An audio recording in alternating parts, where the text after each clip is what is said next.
Welcome to, this is a gentle yoga class. We're going to focus on our shoulders. And so we're going to set ourselves up with a little kind of shoulder stabilizer release. And so to do that, I'm going to use a blanket and I'm going to roll it up. I like to do more of kind of an oval shape. So I fold maybe about 4 inches or so and then just keep rolling until I get to the point where I run out of blanket. Now, if your blanket is really thick and this creates a really big setup, then you might just unroll it once or twice, right? So you just want to get something that's maybe an inch or 2 thick, maybe a little bit thicker than that would be fine. You can kind of feel it out with your body. And we're going to lay down so that our spine is mostly supported by the blanket, but our shoulders kind of fall on either side of it. And then you can set your legs up in any way you like. I'm going to put a pillow under my knees.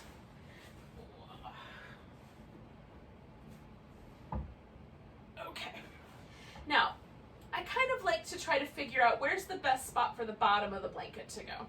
And for me, generally speaking, right around the lowest part of my rib cage is the perfect spot.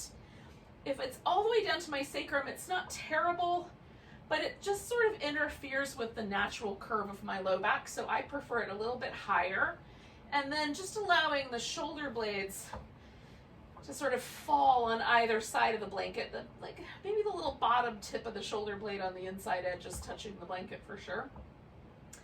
And then I let the arms kind of fall in a pretty neutral position. You can decide maybe like yours a little wider or a little closer to your body.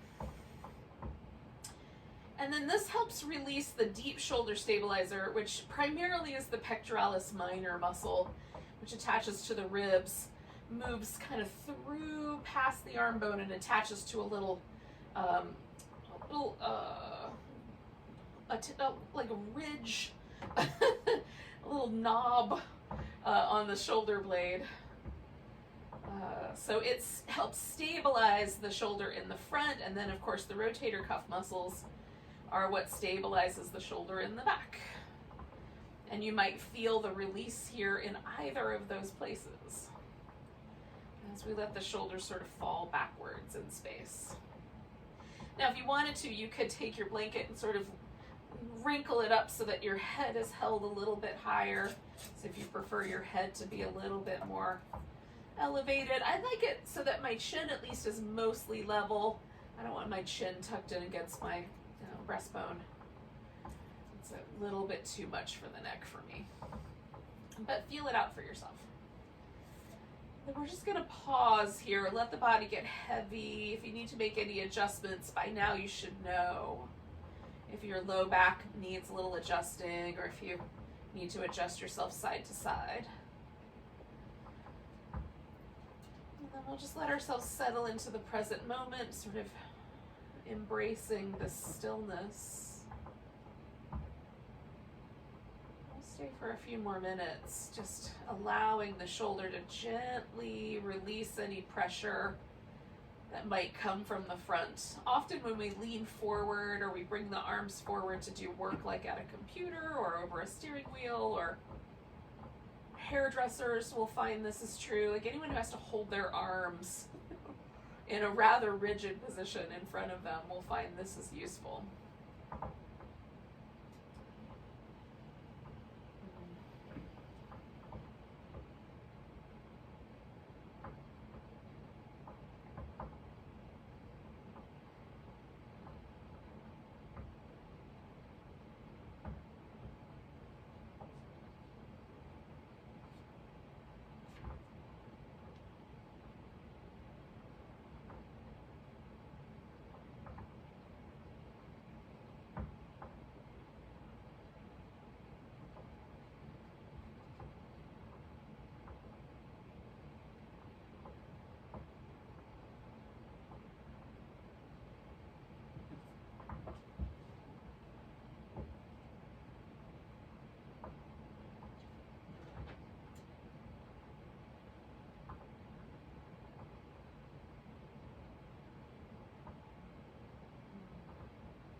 I'm just keeping my breath kind of smooth and rhythmic, every now and then taking a little deeper breath.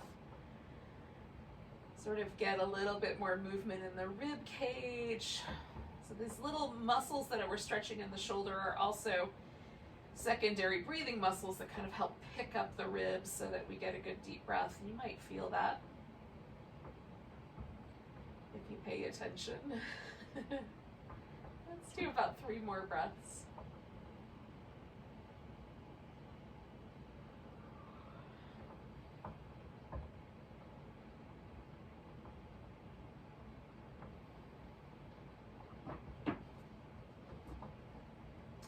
Now, I'm going to bring my feet onto the floor, just kind of push myself over, take the blanket out from under me. Coming back onto the ground, there is always, for me, when I use the blanket, kind of a sense that there's a slight impression left behind. So I just do little windshield wipers with my legs until I feel a kind of release of that impression.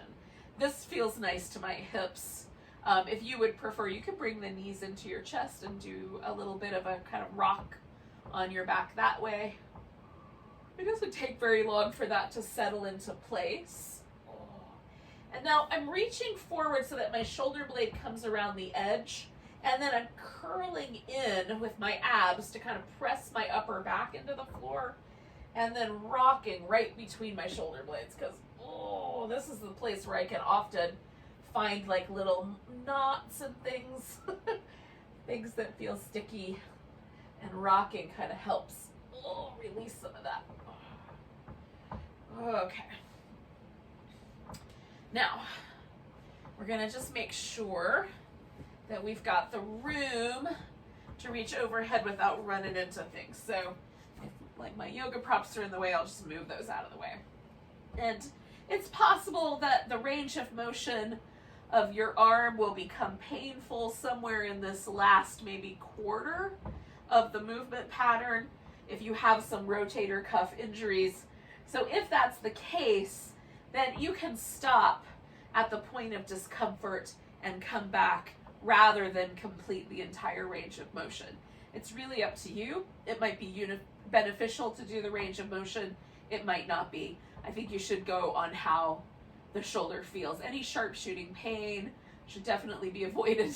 It's never helpful. If we can work kind of towards the edge of it and come back, towards the edge of it and come back, I think that's a more sound notion. But I am not a physical therapist. Therefore, you should consult with your own medical professionals in the future. So we're going to reach the arms down towards the heels as the start of this. As the arm lifts, I keep reaching so that by the time I get to here, I'm again pulling the shoulder blade off to the side. And then as I go overhead, I keep reaching. So I'll start to feel the muscles on the arm kick in differently, right? So now the triceps are going to bring me back, and I'll feel that engagement. Keep reaching all the way around. You might start to feel the biceps kick on as the arm gets closer to the ground, right? So that they kind of stabilize. So we're going to feel how all of the muscles in the arm, shoulder work together as we move through this range of motion, and we're stretching into the range of motion. So I'm really reaching over my head here, reaching towards the ceiling, all the way to reaching towards my feet. Yeah? So do that twice more, maybe 3 times if it still feels nice. And I go nice and slow through the movement. You can slow it down even more. You can make it a little bit peppier. So it's up to you. I just try to find a pace where I can feel myself stretching into the whole range of motion. If I go too fast, it becomes about the movement and not about that reaching in length. So I'm going to do one more.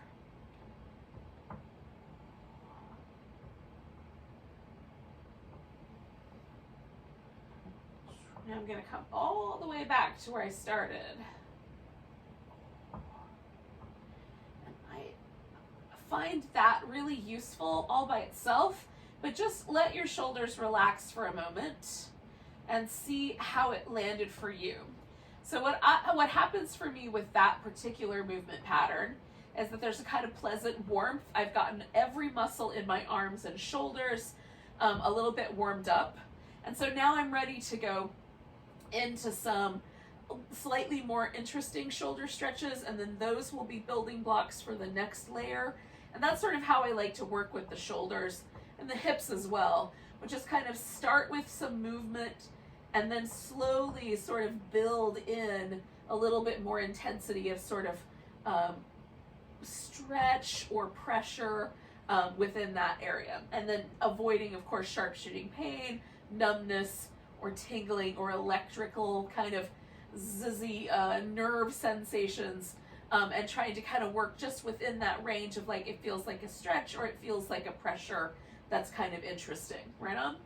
So bringing the arms straight up, I'm going to grab hold of my elbows, and then holding on to the elbows, we're going to bring the elbows as close to the chest as we can, and then just bring the elbows up and overhead. So holding on to the elbows, and then giving ourselves just a second to check in. Is there a difference between the two sides?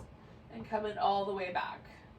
So my right side feels a little bit tighter than my left side. That's pretty normal for me.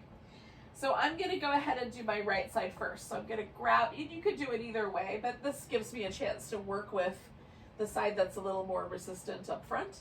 So I'm going to pull my right arm over to the left and then secure my shoulder blade into my back. And I'm actively using the muscle that secures the shoulder blade, which are mostly the rotator cuff muscles. There's some that live on the back of the shoulder blade, some that live on the upper back, some that live across the top. And so I'm using every one to try to get my shoulder blade to stay put while I pull my arm opposite of that. And this is for me is one of the critical releases for this upper part of my back and my shoulder.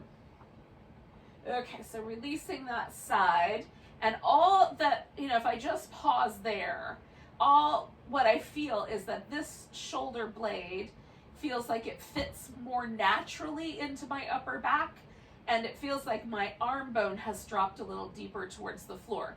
And if I just compare the two shoulders, this one feels like it's rotating slightly more forward and up than that one now, right? So that just that one thing has created a situation where it feels like my shoulder is now in a more stable place.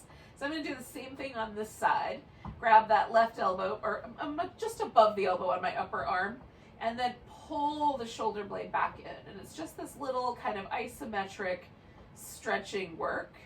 And we do something similar with the eagle arms, and we'll get to that one in a little bit. But it has a similar kind of quality to it if we do it the same way, where we're exerting the force of the arms and then drawing the shoulder blades into the back. So this is just a little more simple rendition of that. So I'm going to do 2 more breaths. My left arm is a little bit less sticky. I can tell it just stays on my back a little bit better. And then if I go ahead and relax, now I feel a little bit more evenness. Definitely the left shoulder no longer feels like it's being rotated forward and up. And so that's one of my favorites. Now, in terms of movement, we're going to take ourselves to a seated position, and we'll do some movements with the shoulders. So if you want a little bit of a back massage and that sort of jazz first, give yourself that, and then come to sitting. Ugh. You may find, because we're going to sit cross-legged or whatever, we're going to sit for a bit. You may find it best to sit up on the edge of a blanket or on a pillow. You can, if you prefer, kneel and sit between your feet. So any sitting position that gets your spine in a neutral place will be good. Okay, I'm going to tie my hair up because sometimes my hair gets stuck in my armpits. So if you have similar issues, tie your hair up. If not, just carry on. But sorry about that pause there. All right, so we're going to take the shoulders through some circle shapes. So we're just going to bring them up, push them together. And in the back here, I'm trying to touch the tips of my shoulder blades together. then pulling them down as deep as I can towards that kind of bottom of the armpit, and then bringing them around. So trying to rotate my shoulder blades, might try to bring the collarbones together here, pull the shoulder blades together there. Just as big a range of motion as I can get. And then feeling the pattern of movement. Can you feel a difference between your two shoulder blades? Sometimes with my right shoulder blade, there's actually like a little section of this that it doesn't actually move. And then it jumps over and goes to the next section. It's interesting. And then we're going to go the opposite direction.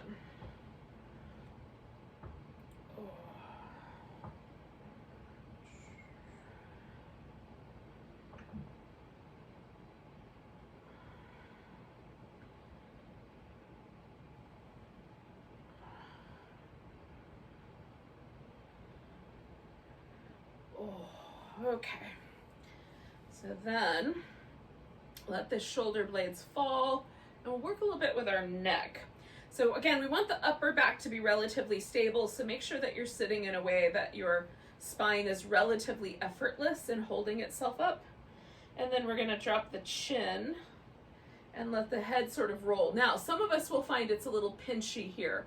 Elevate your head slightly. So you're going to work more like a funnel shape and less like a flat plane, okay? So it'll be just a little bit more funnel, a little bit less sort of hanging. And we'll just go from one side to the other. We don't want it to be pinchy. And I also sometimes find myself kind of swaying my upper back with this movement, so just being mindful of keeping that upper back stable.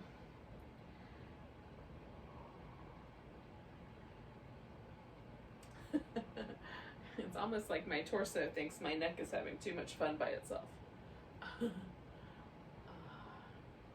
Okay, so I have determined in this range of motion here that the tighter muscle in my neck lives in this kind of range of the back of my right side. So I'm going to start there. So taking my head over, and you might find it's different. Like maybe your left side needs to be placed your focus, or maybe it needs to be the front. But I'm just taking my head into a position where I can feel that little muscle in the back stretching. And then I'm going to bring my shoulder blade down, kind of play with the positioning in the arm until I feel like something is interesting there. And then I'm just going to pause with that tight place. Now, if there's no tight places and your neck feels all even, just keep the movement going for a little bit. If there's a tight spot, work into it and kind of find it and stretch it.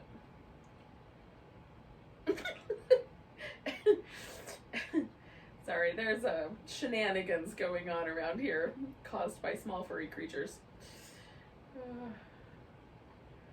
All right. Oh, so I'm going to bring my shoulder blade back and then let my head float up. And then just checking things out. And now it feels like a little bit looser on the right side. So I'm going to just do the same corresponding muscle over here on the left. Just for a bit, maybe not quite as long. I'll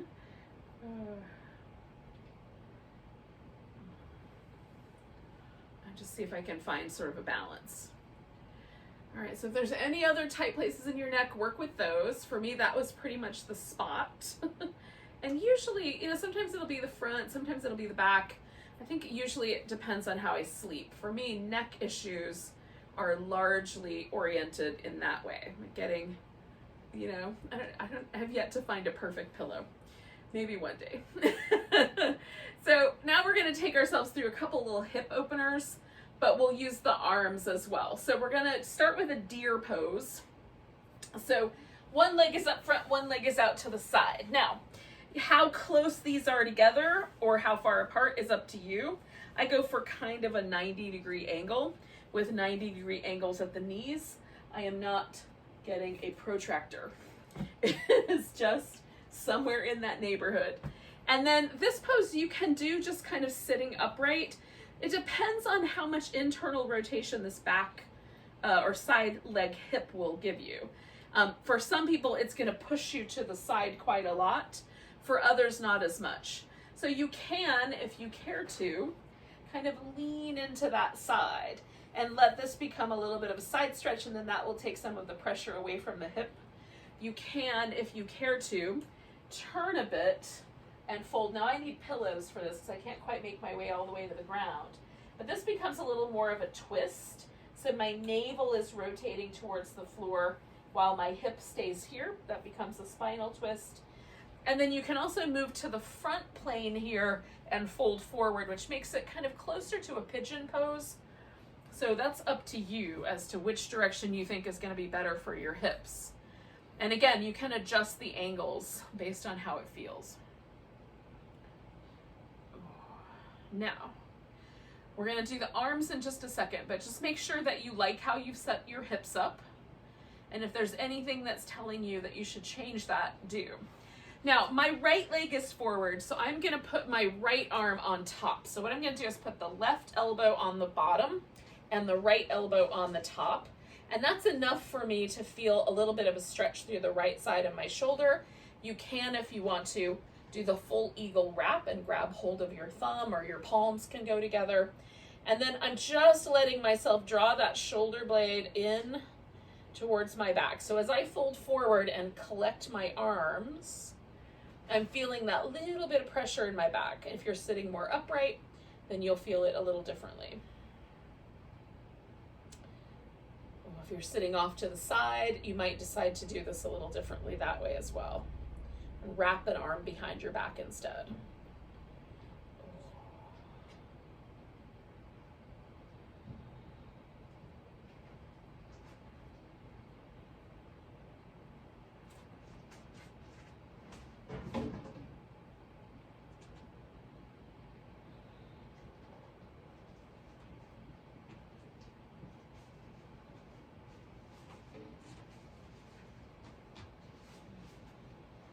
So I'm going to do 2 more breaths.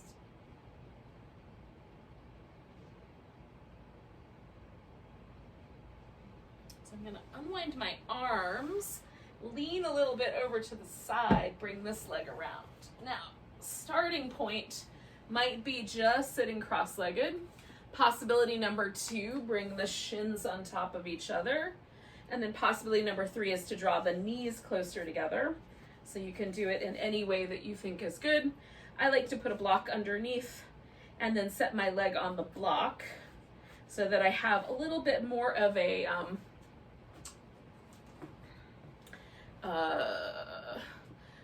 like all the bony things are not touching any soft parts. How's that?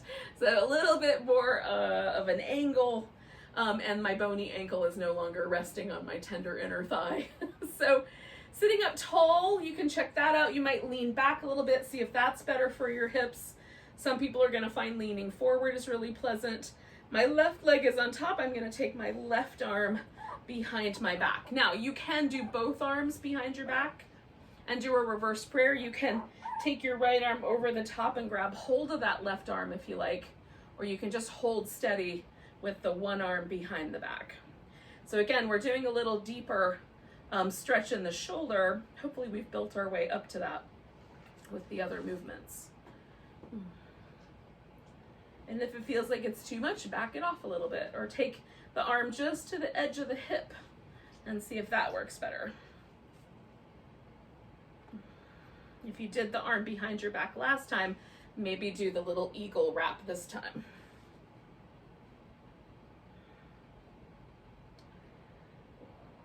So we'll stay for about 3 or 4 more breaths.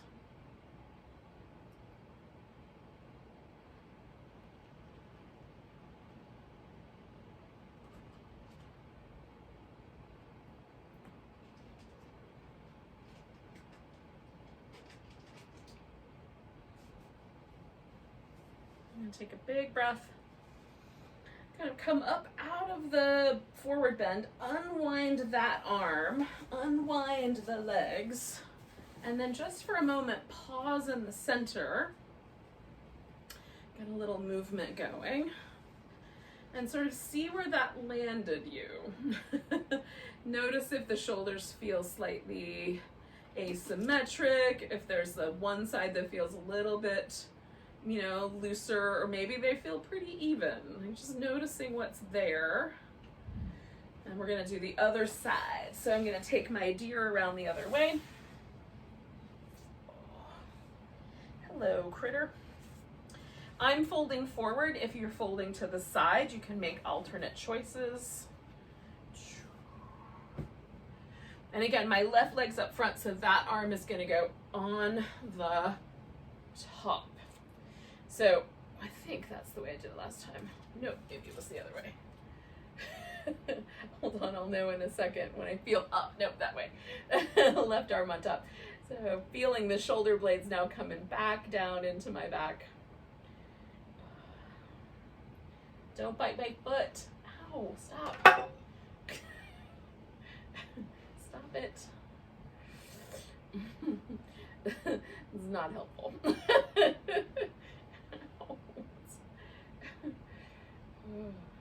I told you there were shenanigans though. So again, you may wrap up and take that into more of an eagle. For me, this just one elbow on top and then drawing the shoulder blades towards the middle is giving me enough resistance with gravity as my friend. So 2 more breaths here.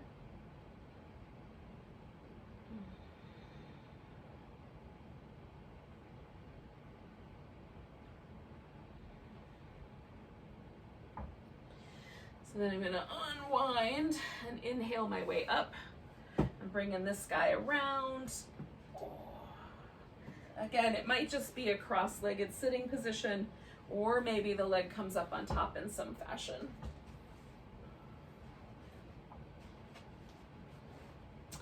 And again, left leg or right leg on top, right arm behind. And giving myself like the right amount of right arm behind. There's a full-on berserker situation happening around here. I think it's mostly off camera though, so I'll try to ignore it. Let's take deep breaths, y'all. Advice for myself, mostly.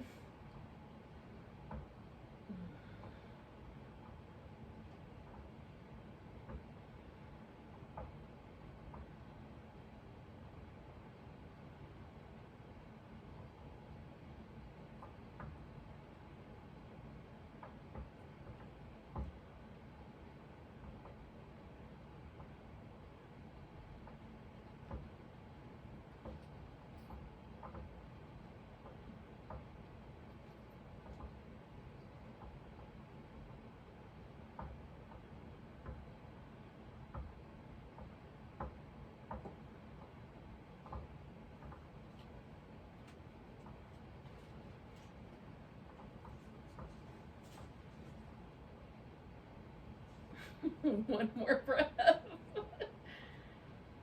Oh, I'm gonna unwind that arm, lean back, unwind the legs. Oh, all right. And then we'll just pause for a moment and see where we landed with the shoulders here. So we're gonna lie on our side and we'll do one more movement pattern for the shoulders, and then we'll turn that into a nice spinal twist on our back, which will take us toward a little relaxation. Okay, so pick a side. I'm gonna just lay on my right side because that seemed to be the convenient way to go. It's where I put the pillow. And then, so you want a pillow for your head or something that will support your head here. A folded blanket will work. Or a yoga block. And then just double check that you can do a fairly good sized range of motion around. Again, with the shoulder, we might wind up wanting to do more of a funnel shape, like a little twister cloud, or you might want something that feels a little bit more like a level shape, in which case, you know, give yourself the room you need for that. Now, if when you get around the back, there's any numbness, tingling, or anything like that in your fingers or down your arm, those are nerves that are being pinched. So try a slightly higher trajectory and see how that goes. So bringing the arms parallel, the bottom arm, the right arm being pointed straight out in front, then reaching around in a circle. And now you can take your upper back with you as you like. And again, the circle can be more of a funnel or more of a flat plane. Hopefully that makes sense. Can you guys stop trying to destroy the house for 5 minutes? I don't know if I'm gonna get it, y'all. So one more circle, go in that direction. And then I'm gonna turn this circle into a twist. So moving my pillow out of the way, I'm gonna take myself through that half of a circle and roll my shoulder to the ground. You can add a little support under your knees, wrap the legs into the little eagle on the legs as you see fit. Oh. Adjusting through the upper back so that it feels nice in your shoulder and not like it's too much. Nice in the hip and not too much. And the appropriate amount of twist for your back.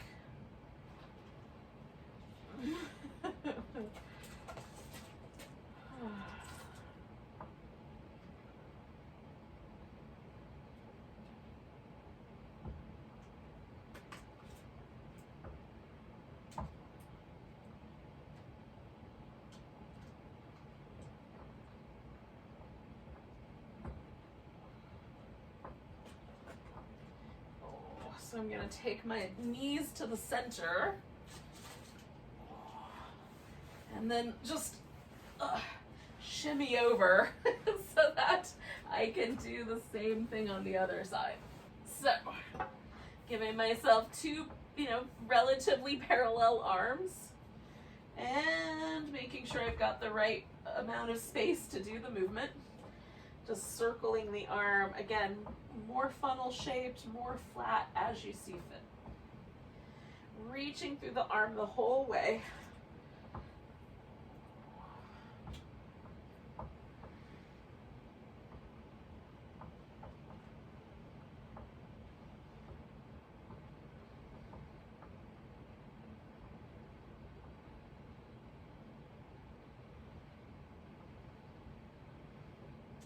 Okay, so then I'm going to turn this into my spinal twist, letting my upper back come all the way to the ground.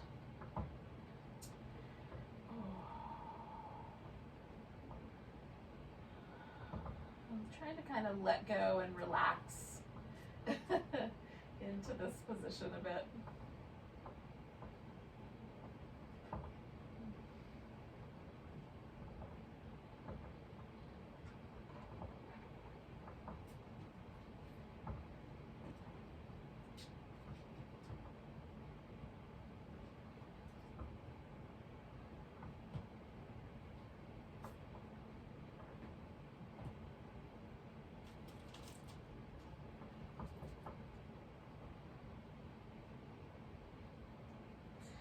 All right, yogis, I'm bringing my knees back to the center here.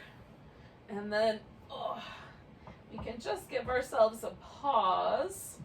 Bringing the arms kind of back where we started in that slightly, like mountain pose basically, but laying on our back kind of position with the arms. See if you could relax the shoulder a bit. Let the arm kind of go as far apart as they want to go. And then just checking in, is there any difference between the way the shoulders feel now? They might feel a little bit warmer. There might be a slight difference. Hopefully it's a pleasant difference, but if it's not, we learn from it.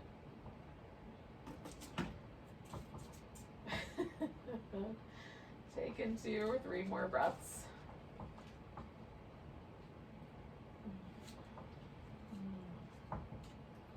So for me, it just feels like more of my shoulder is touching the ground. Just a little bit of a sense of kind of pleasant warmth. So I count this as a success, even though I'm probably always for the rest of my life going to have a little bit more scar tissue under the right shoulder than I do the left. At least I can, use practices like this to relieve some of the pressure. So when you're ready, you can roll yourself over. Bring yourself up. What's going on, tiny destructive creatures? We're gonna take a nice big breath together. Nice big inhale. And a big sigh. Namaste, yogis.